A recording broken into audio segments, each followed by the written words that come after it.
Namo Amida Buddha, Namo Amida Buddha, Namo Amida Buddha, Namanda, Samanda, Samanda.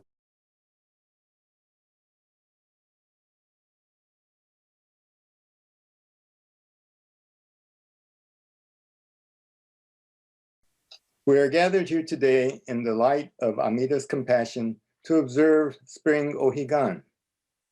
This is the season when the length of day and night are equal.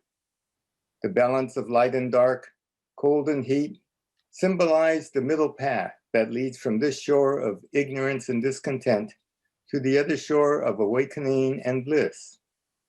We express appreciation for the 6 paramitas which guide us toward this awakening. In gratitude, we recite the Sanbutsu. Gassho. Namo Amida Buddha, Namo Amida Buddha, Namo Amida Buddha, Namanda, Namanda.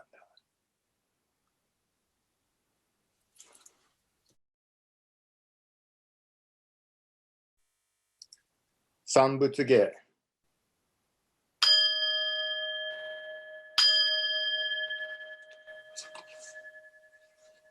Kogen gi gi, ijin mugoku ryōzei enyo muyo tosha, 1月間に 修行enyo kaishitsu onpei yunyaku jumoku nyora yogen 小生無林小学大音交流実法開門精進三昧知恵意徳無量修正慶右人体前年小仏崩壊愚人人の不合外体無明欲ぬ生尊用無人の死死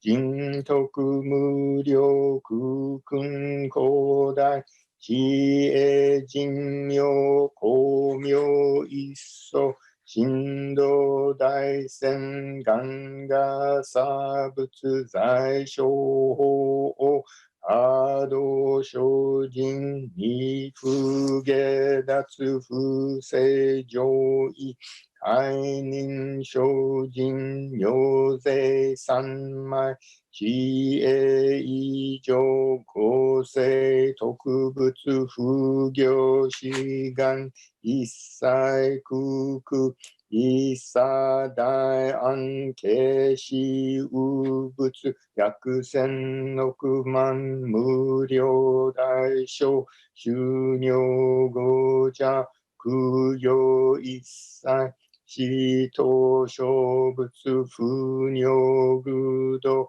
見性不逆非尿語者小仏正解無不影無臭節道光明思想遠視小国尿税精進異人難量両が差仏国土第一号宗奇妙道場超絶国尿内音二無闘争ガト愛民到達一切実法来所心熱症状意図が国経楽安音鉱物信用税が心象発願の非力少々欲実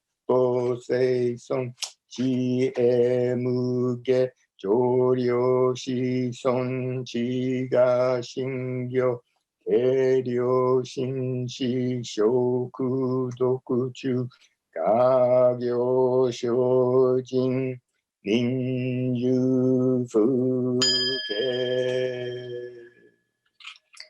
アマンダブアマンダブアマンダ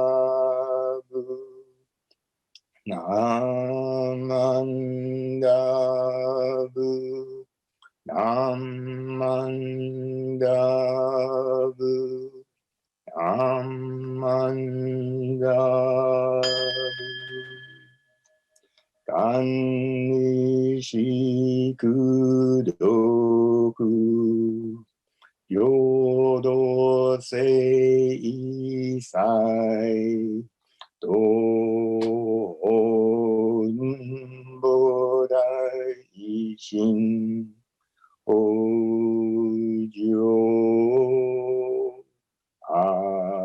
Anga Ko.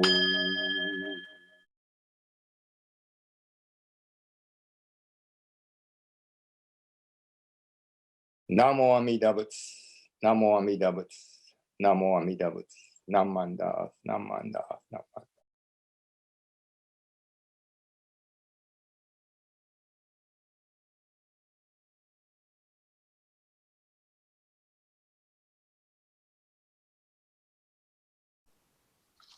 We welcome Reverend Yuki Sugahara as our spring Ohigan speaker. He is the resident minister of the Oregon Buddhist Temple in Portland, Oregon. He comes from a temple family in Shimane Prefecture, located just north of Hiroshima.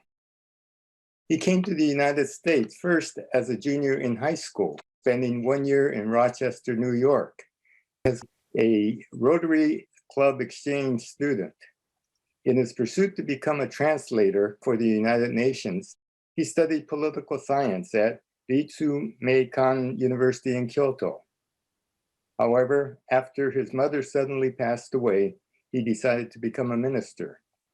He obtained a BA and a master's degree from Musashino University in Tokyo. He came back to the US as an International Ministerial Orientation Program student, the IMOP, in 2009. He became a Kaikyoshi minister for the BCA in 2011, assigned to the Florin Buddhist Temple. He's known for his hobby of playing the bass guitar, and he played in a rock band called Jelly Belly. Since the pandemic, he has been streaming services every morning at 8 a.m. at the Oregon Buddhist Temple YouTube channel. He has completed a series on the letters of Renyo, Jodo Wasan, and Koso Wasan, and he's just started the series on the Shomatsu Wasan. So with that, we thank Reverend Sugahara for his Dharma talk for our Spring Ohigan service. Thank you, Sensei. At first, I would like to share the words of Taocho, one of the 7 Pyalan masters, quoted in our founder Shinran Shonin's masterwork, Kyogyo Shinsho. So please share me in Gassho, please put your palms together. Those who have been born first guide those who come later, and those who are born later join those who are born before. Namo Amida Buddha, Namo Amida Buddha, Namo Amida Buddha, Namanda Buddha, Namanda Buddha, Namanda Buddha, Namanda. Good morning, everyone, and thank you very much for inviting me as the guest speaker for your Spring Ohigan service for 2021. I am sure I had been introduced, but my name is Yuki Sugahara, and I am from Oregon Buddhist Temple.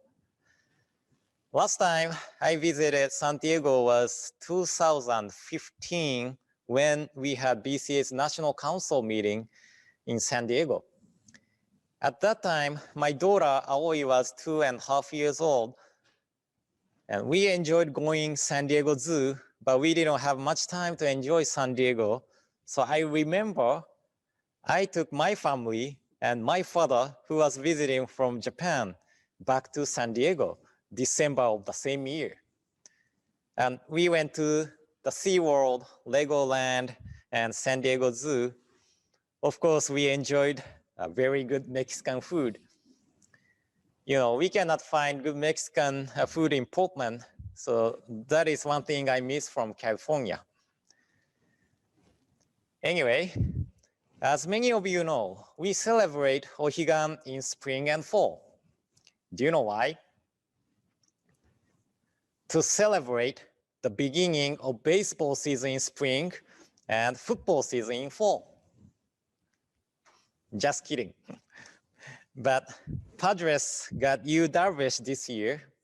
I watched him at the stadium a few times, and he's a really amazing pitcher.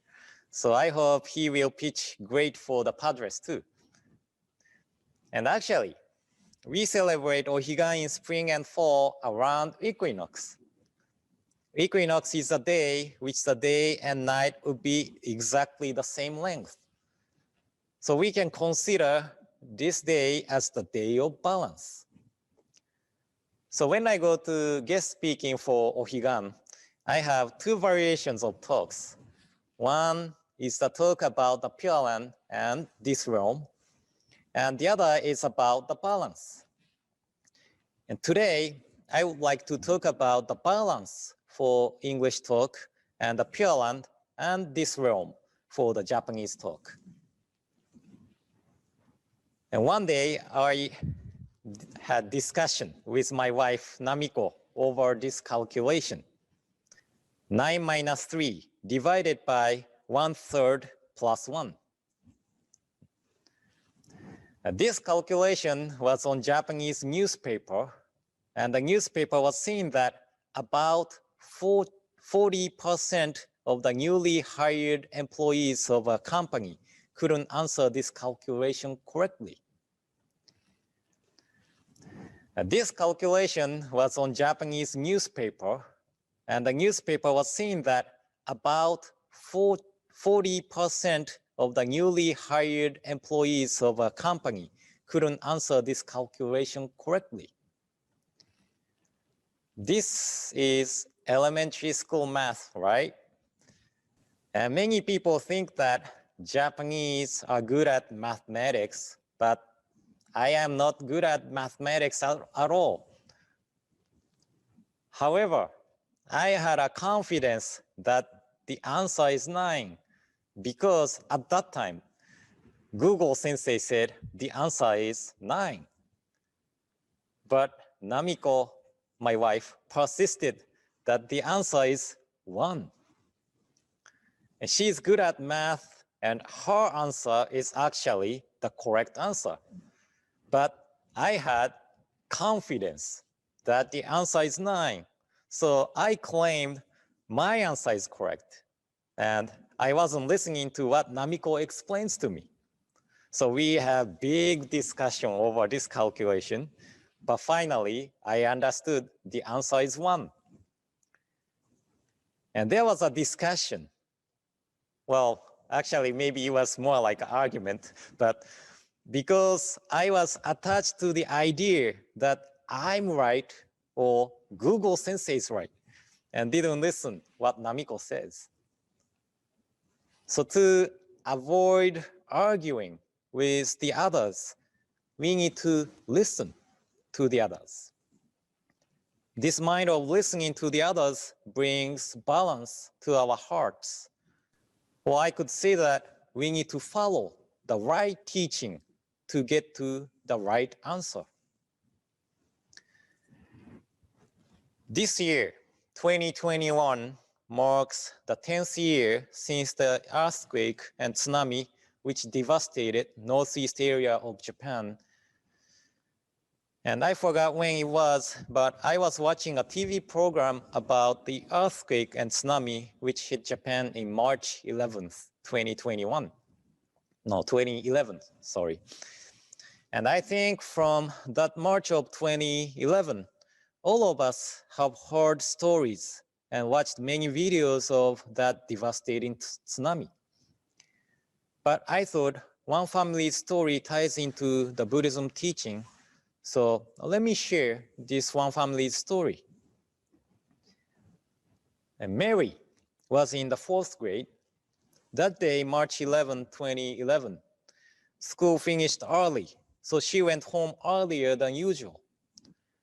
The elementary school where Mary went was built high on the hill. So if she and her fellow students remained in school, they would have been safe from the tsunami.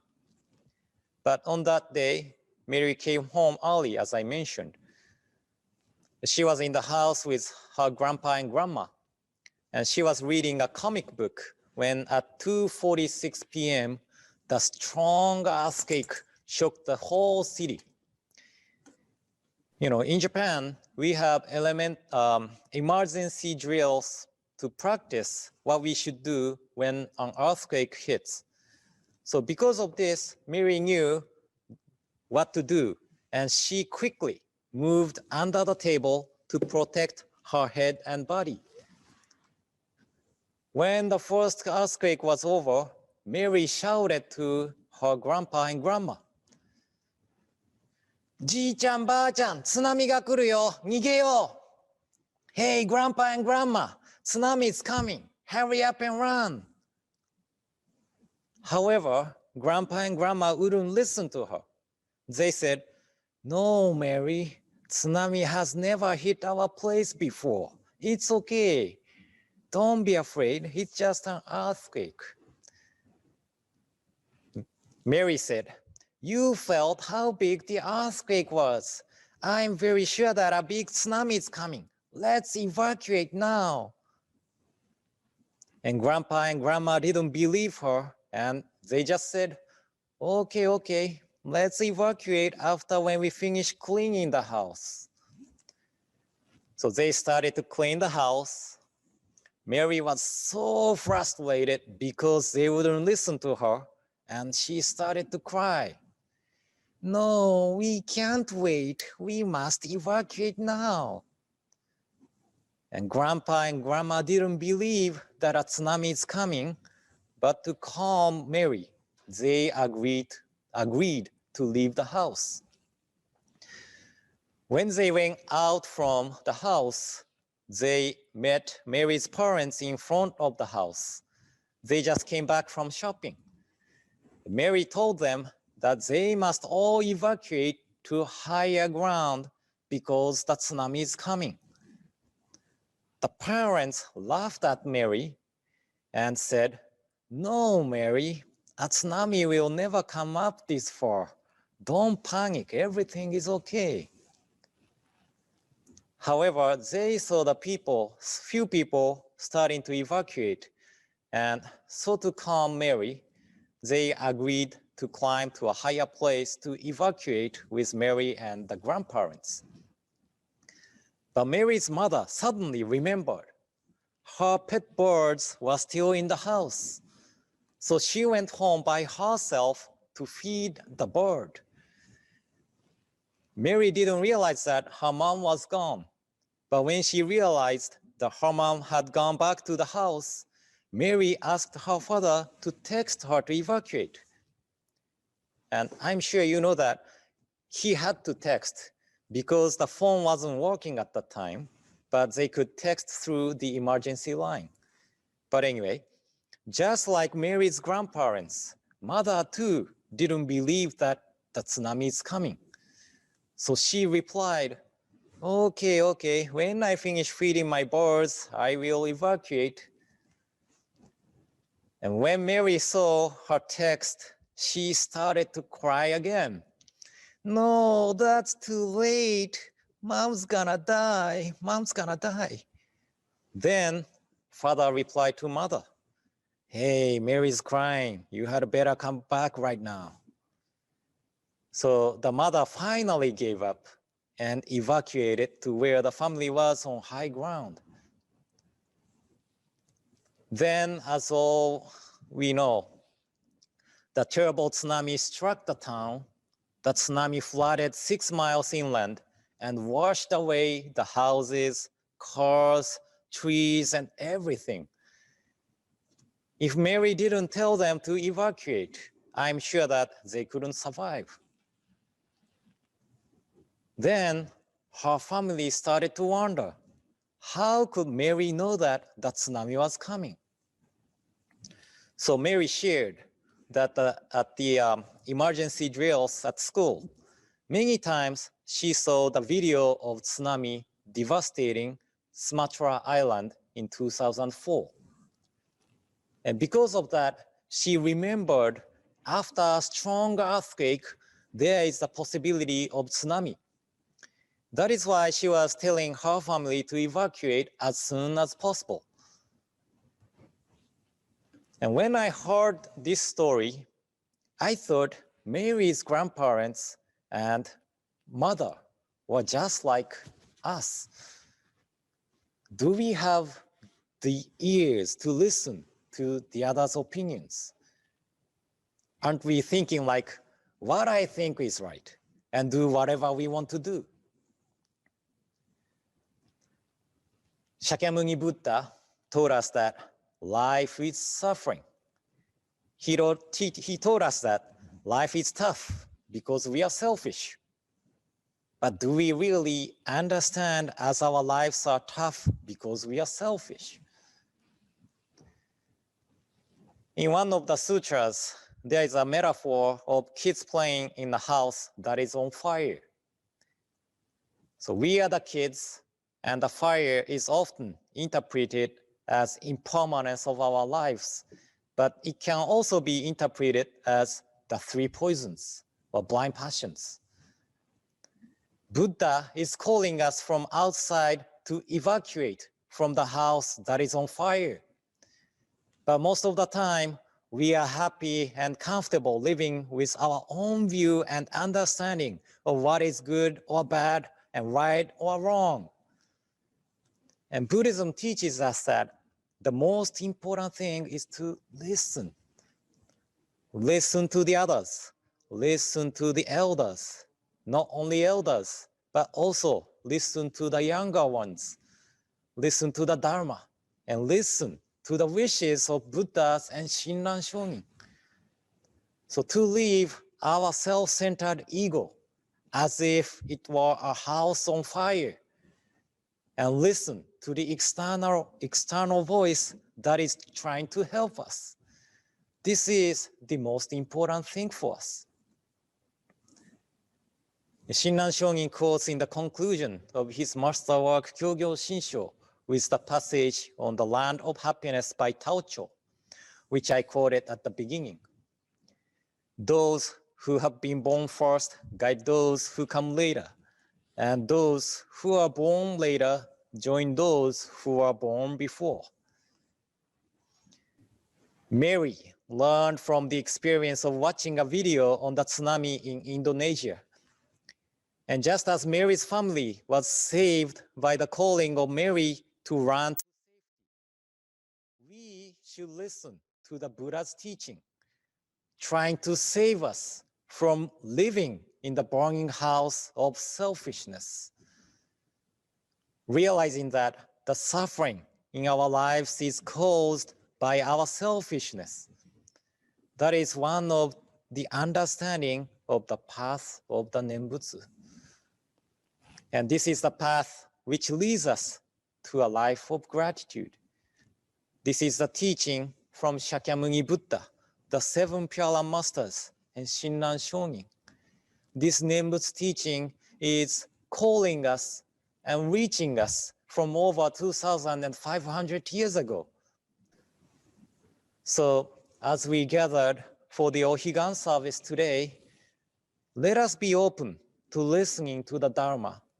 Let us be open to hearing the calling of the Buddha and the calling of Shinran Shonin in the teaching of the Nembutsu.